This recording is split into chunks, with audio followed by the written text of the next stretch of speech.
네, 안녕하십니까. 오늘 2024년 2월 6일 화요일입니다. 설날을 이틀 앞둔 상황인데 설날 기분 더럽게 안 나게 만드는 그런 시장입니다. 오늘도 역시나 더티한 시장, 이런 쪽의 모습들을 가져가고 있는데 지금 현재 코스피는 2570에서 딱 걸려 있고 코스닥은 정신 못 차리게 만들어 놓고 그런 상황들입니다. 그런 쪽에서 일단 동향들 잠깐 한번 체크해 볼까요? 일단 미국은 제가 할 길 가는데 약간 속도 조절 나오는 상황들이고, 중국 볼까요?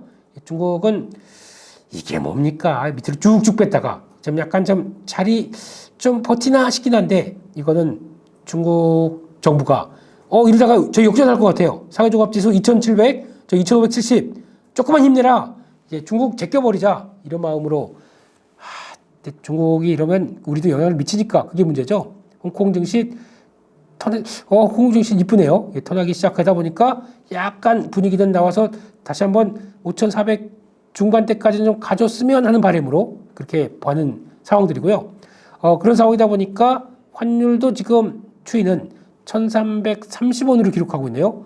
한때 1,340원대 막 들어가다가 그래도 약간 좀 흐름은 상대적으로 좀 낮은 모습들이긴 한데 그게 뭐가 중요하겠습니까? 주식시장은 일단 나스닥 미국을 전혀 못 따라가고 있고 못 따라간 지 오래됐어요. 그러니까 그냥 그런가 보다라는 생각이고 한국 증시의 특성은 이번에 이렇게 강하게 올라갈 때는 그래도 두 가지죠.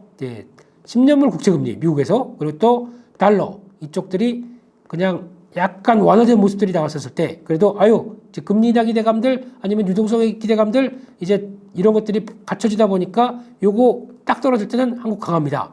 근데 10년물 국채금리가 적어도 4.1대 이상으로 간다. 못 갑니다. 무겁습니다. 그게 이틀 동안 나왔던 묵직한 변화죠. 그리고 적어도 4%대 밑으로 가서 3.9, 3.8 이렇게 나와줘야 이제 미국의 입장 쪽에서 솔직히 그냥 확정금리 10년물짜리 넣고 그냥 받는 게 낫지 뭐하러 어렵게 신흥시장 투자하겠습니까? 이런 내용이다 보니까 약간 그런 쪽에 변화가 나온다고 봐야 되겠죠. 그래서 약간 적어도 일단 요거 하락할 때까지는 한국 시장은 계속 약간 좀 묵직하게 움직일 것이다. 그런 쪽의 변화가 이어진다고 봐야 되겠죠. 문제는 최근에 이제 이렇게 나오기 시작하면서 그래도 패턴 보게 되면 요거 하나 볼까요? 단기 이동 평균선은 안 깨요. 요 자리가 시작했던 요 자리와 함께 요 부분까지 본다. 그러면 요때 코스피 지수가 얼마였냐면은 정확하게는 2560 요 정도입니다. 요때 갭 상승이 강하게 나왔죠. 40 그리고 60 그러다 보니까 지금 최대 마지노는 이렇게 해서 붙어서 나오겠다. 그러면 2560 그리고 한 70도 중요한데 그거는 6, 70 여기 요 정도쯤 여기가 중요한 지지권입니다. 여기 이탈하게 되면은 또 요거 또 갭 메꾸고 또 골치 아프죠. 그러다 보니까 여기서 버텨줘라. 그래도 급등했던 거 며칠 사이 좀 버텨주고 그 다음에 이렇게 움직이는 게 얼마나 좋겠니? 라고 보는 이런 상황들. 이렇게 되면은 또 그 다음에 나왔던 고점대 2600 요 갭들 따게 되면 2610 돌파하면서 안정감 있게 이렇게 돼 있는 상황들이고 거기서 외국인들 요 얘기 많이 드렸습니다. 데일리 시황 꾸준히 보셨던 분들은 아시겠지만 지금 흐름은 선물 가지고 외국인들이 장난치는 흐름들. 오늘도 시장 흐름을 딱 시작하고 거의 변화 없다가 바로 3,000개 이상 매도로 들어오기 시작하다 보니까 시장은 또 약간 가만히 있던 게 갑자기 쭉쭉쭉쭉 하락해서 20포인트 이상 쭉 빠지더라고요. 네, 그렇습니다. 그런 쪽으로 바라봐야 될 것 같고 그런 상황 쪽에서 외국인들 동향들 어떻게 지어지는지 현물은 거의 변화가 없어요. 현물은 어제 같은 경우도 필요한 거 사더라고요. 근데 선물 가지고 이런 식으로 한 이틀 동안에 그렇게 강하게 선물 매수했잖아. 좀 소화시켜야지 그러면서 나오고 있는데 그 폭들이 상당히 크다는 거. 그래서 단기 시장의 방향은 여러분들 선물 가지고 본다는 거. 이건 다시 한번 강조를 드려야 될 것 같습니다. 요거 줄어들기 시작해야 시장의 변화가 나오겠죠. 그러면서 지금 최근에 오늘 같은 경우 좀 약간 요 변화에서 이어가는 거 2570 이하로는 강력한 지지권이 나올 수 있는지 이것도 체크를 해야 될 것 같기 때문에 이런 변화들을 보시면서 시장 흐름들을 맞춰가는 거 중요할 것 같습니다. 그렇게 되면은 코스닥은요. 코스닥은 이날 한번 저가 나왔고 그 다음에 이렇게 해서 끌어들여 와서 약간 단기 쌍바닥으로 해주면 얼마나 좋을까라고 하는 분위기. 근데 중요한 거는 여기가 돌아가야 됩니다. 지금 코스닥은 밑으로는 잘 모르겠는데 위쪽으로 동향들 즉 810 815, 18, 그러니까 요 자리죠. 요 3일 동안에 무거웠던 요 지지권들, 요게 안착이 돼가야 그 다음에 탄력을 받을 것 같습니다. 그러면 역배열이다 보니까 요 자리들 변화가 될 것 같고 이렇게 나오는데, 이때 중요한 게 818, 820전 안쪽으로 들어가기 위해서는 뭐가 나와야 되냐면 2차전지가 힘을 내줘야 되겠죠. 2차전지가 움직일 만한 요건들이 전혀 못 되고 있습니다. 지금 보게 되면 엘보말, 테슬라 이런 2차전지에 대한 동향들이 약간 좀 휘청휘청이고 있죠. 개인적으로도 베팅을 좀 들어갔던 거, 지금 2차전지 쪽에서 들어갔던 거 일단 여기 아닌 것 같아 라고 해서 줄여놨습니다. 줄여놓고 뭐 재미도 못 봤어요. 근데 어떻게 하겠습니까? 바닥인 줄 알고 진입했던 거 바닥이 아니게 되면 바닥일 때까지 기다리나요? 그러면 안 되죠. 이거 좀 이상한데 그러면은 다시 줄여놨다가 다시 베팅할 준비를 해야 되겠죠. 그래서 지금 다시 보초명 정도밖에 없고 이걸 가지고 어떻게 바닥을 만든다 이거 좀 차시 체크하는 과정이기 때문에 지금은 혹시나 며칠 전에도 조금 전제에 대한 바닥권 얘기 들었다고 하더라도 바닥을 찾는 과정들이 이렇게 어렵구나 라는 생각이 듭니다. 그만큼 성장주에 대한 여러 가지 종목들이나 흐름들도 이렇게 어렵구나 생각이 들기 때문에 역시나 지금은 약간 좀 빠져나와서 다시 보는 게 일단은 좀 맞는 전략이 아닐까 하는 쪽에서 지금 2차전지는 그리고 코스닥은 역시나 성장주 쪽을 바라보는 입장 쪽은 거기다가 매크로 지표가 그렇게 확 꺾였기 때문에 금리 인하 당장 못해 라고 하다 보니까 성장주가 조정받는 배경일 수도 있습니다. 근데 그러다 보니까 오히려 미국은 또 안 그래요. 미국은 성장주라고 하는 대표주자 AI 쪽은 여전히 관련된 종목들 퍽퍽 날아가기 시작하는데 한국은 그래도 틀이 신흥국이라고 이 금리 인하와 관련된 쪽의 글로벌 유동성들에 대해서 먼저 민감하게 작용하는 거 보니까 아이고 어렵구나 라는 생각으로 할 수밖에 없는 거겠죠. 그래서 좀 그만큼 더디고 상대적으로 저 PBR이라고 하는 외국인들이 저 PBR이라고 하는 외국인들과 기관들이 딱 붙어있는 그쪽으로는 여전히 강한 쪽으로 나오는 흐름들이겠죠. 그런데 여기서 그러면 저희가 판단의 시각은 성장주 이렇게 쭉 빠졌고 저 PBR 쫙 올라갔고 여기서 올라간 종목들을 이거 정리해가지고 가야 되겠느냐 이걸 지금 판단이 못 쓰는 거죠. 그러면 보고 있는 성장주들 갖고 있으면 계속 줄줄줄 밀리는데 그러면 가야 되는 것 쪽으로 갔었을 때 그게 더 맞는 거 아니겠느냐 이게 답답한 거죠.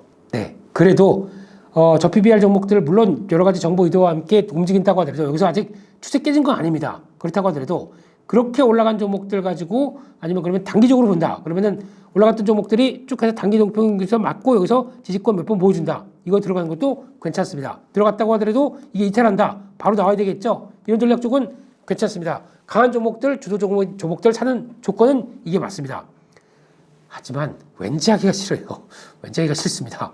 저는 제 스타일상 저 PBR이 어떤 실적과 성장을 맞아서 같이 폭발적으로 나온다. 그러면 저는 할 것 같아요.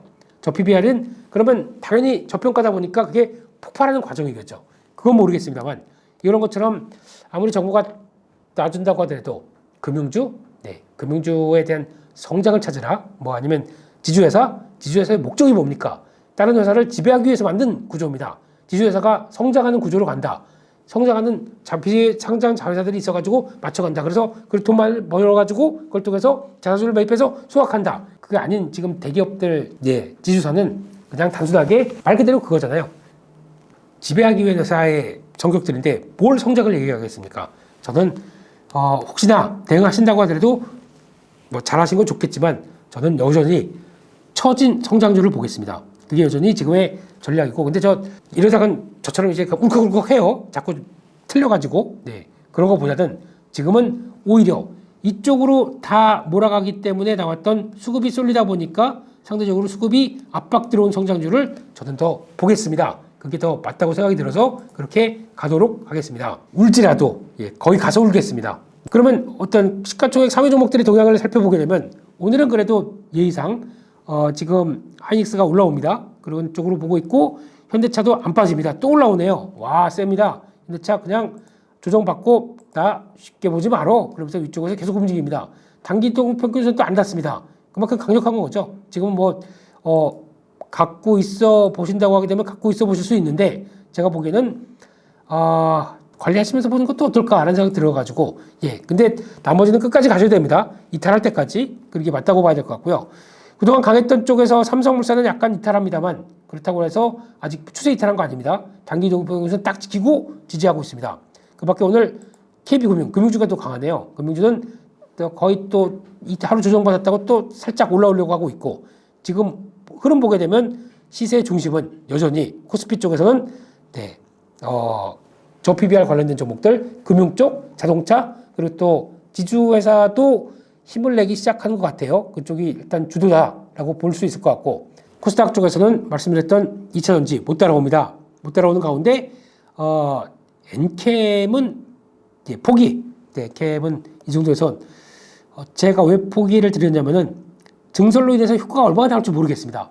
뭐 리포트 본다고 하더라도 리포트 세게 부르는 쪽은 많이 나오는 것 같긴 한데 시총이 이렇게 되면은 3조 거의 3조 5천억 4조까지 들어올 정도로 단기적으로 막 드라이브를 거는데 저는 단타 정도 분봉 정도 매매 흐름 보게 되면 이런 자리 쪽에서 좀 들어가는 거 빼고는 좀 못하겠습니다. 그래서 일단 이러면 뭐 먹고 살래? 할 게 없네. 이렇게 돼버렸네요. 그렇다고 하더라도 일단 그냥 과감히 줘버리고 그러다 보니까 오늘은 또 비슷한 쪽에서 동아기업까지 난리네요. 오늘 보니까 동아기업도 주가가 탄력 한 20% 올랐죠. 동아기업도 그런 쪽으로 변화가 들어오는 것 같고 그런 쪽에서 흐름들은 나오는 것 같은데 24% 올랐네요. 그래서 강력한 탄력들이 들어오는 것 같은데 뭐 짧게 끊어 치는 것들은 모르겠지만 지금 이것도 뭐 오랜만에 회복했다는 쪽에서 지금 자리에서 더 가요? 이거는 또 모르겠습니다. 더 가는 거에 대한 흐름은 지금 이 자리에서는 안 쫓아갔으면 하는 바람이고 오늘 또 종목들 보다 보니까 또 시장에서 루닛 그렇습니다. 루닛 악재라면 악재라는 게 나왔죠. 아니 왜 잘 하던 회사가 자본 그렇게 키워줘서 주주들의 힘을 얻어갔더니 악수를 두고 있네요. 지금 변화로 보게 되면 제사 인터넷 은행 이쪽에 대한 지분 참여 얘기가 나오기 시작합니다. 지금 회사가 돈을 많이 벌어서 매출도 꾸준히 나오고 돈을 많이 벌어서 그걸 가지고 어디다 활용할까라고 하는 단계도 아니라 지금 가뜩이나 적자 폭도 큰 상황 쪽에서 그런 다른 쪽에 신경을 쓴다고요? 이게 과연 시장이 좋아할까요? 이런 쪽의 결정을 왜 이따위로 했습니까? 그러면서 주가만 확 빼버리고 안 좋은 결정입니다. 제가 보기에는 일단 회복은 들어온다고 하더라도 과거 바라봤던 루닛이 왠지 좀 어깨에 힘들어간 것 같아요. 괜히 백악관 캔서 문샷 들어가고 좀 해외에서 좀 알아준다고 하다 보니까 좀 판단을 잘못하는 것 같아요. 지금 해야 될 게 따로 있는데 해야 될 건 지금 집중해야 됩니다. AI 의료 쪽에서 영역 넓혀가고 계속 영업하면서 성과를 만들어가는 게 먼저인데 안 돼요. 그래서 경고입니다. 제대로 좀 하셔야 됩니다. 그렇게 바라보는 거고 그런 쪽에서 반대가 오게 되면 정리적으로 바라보는 게 맞지 않나는 쪽에서 지금 그렇게 봐야 될 것 같습니다. 장기적으로 지금 충격은 소화하려고 합니다. 근데 지금 55,600, 56,000원대 여기 저항도 넘어가기가 조금 어려워 보입니다. 그렇게 나와 있기 시작해서 탄력 받아 가야 될 것 같은데 이거 좀 그래요. 그런 쪽에서 일단 그런 걸 체크하셔야 될 것 같고 그 밖에 나머지 종목들은 여전히 어제 유진테크 오늘은 주성엔지니어링 돌아가면서 그냥 반도체 쪽도 지금 이렇게 힘들게 하고 있는 상황들이다 보니까 좀 코스닥 쪽에 주축이 좀 많이 흔들리는 거죠. 이런 쪽으로 바라보고 있는 상황들인데 그러다 보니까 이런 쪽들 가격 유진테크 오늘 좀 돌아왔나요? 어제 어이없이 빠지고 나서 일단은 뭐 뚜껑도 안 열어가지고 그냥 뭐 특허 소송 들어갔다 그러면 그냥 밀어버리더라고요. 말도 안 되지만 그렇습니다. 그런 쪽에서 봤었을 때 일단은 회복은 들어가는 것 같긴 하지만 단기적으로 낙폭이 컸기 때문에 그에 나오는 변화 빼고는 너무 또 아직까지는 회복해야 될 자리가 많죠. 그렇게 되면 한 35,000원대 부근까지라도 저항 들어왔을 때 약하다 그러면 또 비중을 줄여야 되나 이런 쪽으로도 바라봐야 될 것 같습니다. 일단은 잘 지킵니다. 잘 지키는데 아직까지는 충격이 워낙 심했기 때문에 이를 회복하는 과정들 또 봐야 될 것 같고요. 섹터별로 보겠습니다. 오늘 섹터별로 보게 되면 오늘 여전히 2차전지 전고체 쪽들이 강하고요. 동아기업, 한농화성, 이수 스페셜티 케미칼 약간 아직까지는 좀 테마 쪽에 가깝겠죠. 이런 쪽으로 바라보고 있고 제4 이동통신 이건 패스 모르겠습니다. 오늘 스튜디오 3위 아침에 이거는 딱 나오는 패턴 보고 좀 아닌 것 같다 라는 쪽에서 그냥 매매하시지 마시라는 얘기는 좀 드렸었고요. 그리고 또 온라인 교육 쪽들 괜찮은데 이게 지금 정부의 정책적인 효과 뭐 늘봄 학교 돌봄이 아니고 늘봄으로 가더라고요. 그거 인해서 주가가 움직이는데 흐름들은 좀 약합니다. 강하지 않습니다. 그래서 약간 시세는 더 연장되기보다는 약간 좀 주춤 이런 쪽으로 바라보고 있고, 이따가 바이오 시뮬레 쪽에서 요즘 핫한 쪽이 바이넥스 같아요.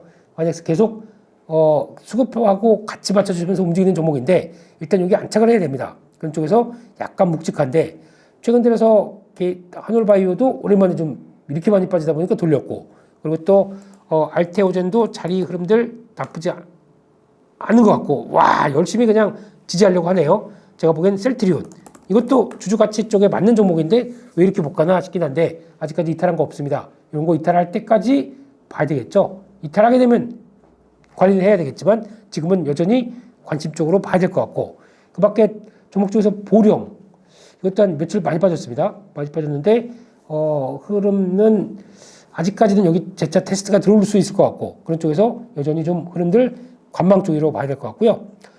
미용기기 쪽이 오랜만에 올라옵니다. 근데 이게 대웅제약 그리고 또 파마리서치 이런 종목들인데 많이 낙폭 과대기 때문에 들어온 정도, 아직까지는 자리가 그렇게 크게 차지하지 못하고 있는 상황들입니다. 그런 쪽 봤었을 때 지금 종목들 가지고 출산 관련된 쪽들도 좀 그렇고, 보톡스 비만 치료제 많이 빠졌던 펩트론 정도가 돌리는 것 정도, 이것도 좀 애매하잖아요. 그런 쪽에서 아직 뭔가 성장 쪽에 강한 변화가 좀 나오기가 좀 덜한 상황들이네요. 오늘도 여전히 섹터 쪽에 대한 활발한 모습들은 없고, 약간 포인트는 지금 코스피 쪽에 저 PBR 종목들이 역시나 득세를 하고 있다라는 쪽에서 차라리 그냥 그거라도 해놓고 나머지 코스닥도 끌어주면 얼마나 좋을까라는 쪽들로 바라보는데, 거기서 흐름은 역시나 오늘 외국인들 현물을 오후장까지 매수한다 그러면 또 바뀔 수가 있겠죠. 거기다가 선물도 돌아오는 거, 이것도 한번 체크하시면서 같이 보셔야 되는데, 오늘이 그날입니다. 개인들이 설 자금 필요해서 매도할 수 있는 마지막 날입니다. 그러다 보니까 이렇게 또 몰아가는 분위기가 나오네요. 그래서 그거 끝나고 나서 내일이면 좀 나아질까요? 이거는 희망 고문일 수 있겠지만 제일 중요한 거는 매크로 지표 좀 나아지고 거기다가 외국인들 선물 이렇게만 나오지 않는다고 하게 되면 돌아갈 수는 있겠죠. 그런 쪽에서 요즘 가장 많이 듣는 얘기가 어렵습니다. 어렵다는 얘기는 저희가 좋아하는 코스닥 성장주 쪽에서는 타격받고 있고, 매매가 잘 못하겠던 저 PBR주 또 저만큼 올라가다 보니까 약간 좀 대응 못하고 있다, 관점 쪽에서 약간 어긋나 있다 보니까 상대적으로 좀 대응하기가 좀 어려우신데, 그렇다고 하더라도 또 그게 많이 올라가게 되면 또 이쪽으로도 온기가 오겠죠. 이런 가능성들 생각해 보면서 너무 또 한쪽만 달리는 거에 대해서 경계도 물론 가져야 되겠죠. 근데 정책적이 어쩌고저쩌고 싸니까 어쩌고저쩌고 다 좋습니다. 같이 가요. 그래야 좀 그렇죠. 이거는 정책 쓰고도 욕먹을 것 같아요. 그쪽만 간다고요? 코스닥은 다 죽인다고요? 그러면 정책을 쓰고도 투자 심리가 유권자들의 거기까지 그걸 생각하시게 되면은 같이 살려주세요. 이왕이면 그런 느낌으로 봐야 될 것 같습니다. 여기까지 해서 저희 데일리 시황 말씀드렸고요. 다음 주 목요일 날 같이 말씀을 드리도록 하겠습니다. 그리고 저희가 2월 8일 목요일 날은 저희가 오랜만에 오전 11시에 설맞이 지금처럼 데일리 시황이 아니라 라이브로 진행할 겁니다. 그렇기 때문에 그때 바로 지금 영상 밑에 들어가는 고정 댓글 링크에서 바로 신청하시게 되면 넘어가실 수가 있을 겁니다. 이게 약간 줌이죠. 줌으로 연결해서 저희가 여러 가지 다양한 시도를 해볼 수 있기 때문에 그쪽으로 들어가 보시게 되면 같이 투자의 진수 라이브를 함께 하실 수 있을 것 같습니다. 목요일 날 그때 꼭 오셔야 됩니다. 꼭이요. 꼭. 네, 감사합니다.